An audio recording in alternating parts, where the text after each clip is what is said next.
Bob Wills was at it again. He took a lightweight dirt bike, strapped a 12-foot kite to it, and set out after Evel Knievel. Off an 18-inch ramp on his first day out, Bob bested over 100 feet. Beautiful! Nothing to it. Bob, come here! After several hundred jumps at El Mirage Dry Lake, Bob wanted more distance. He streamlined his kite and put together a ramp 4 times the size of his old one.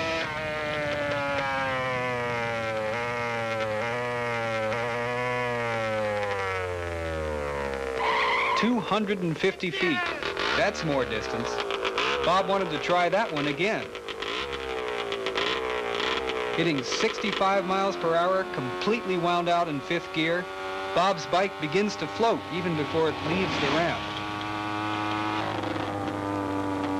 Once in the air, handlebars and brakes are useless for control, and Bob has to rely completely on weight shift to keep his 300-pound machine on course. Bob's best mark of the day was 301 feet, the length of a football field.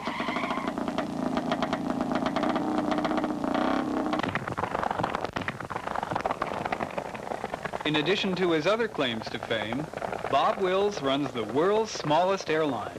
A pilot, co-pilot, a stewardess, and 1 passenger. Bob has managed to carry over 600 pounds with his 35-pound kite.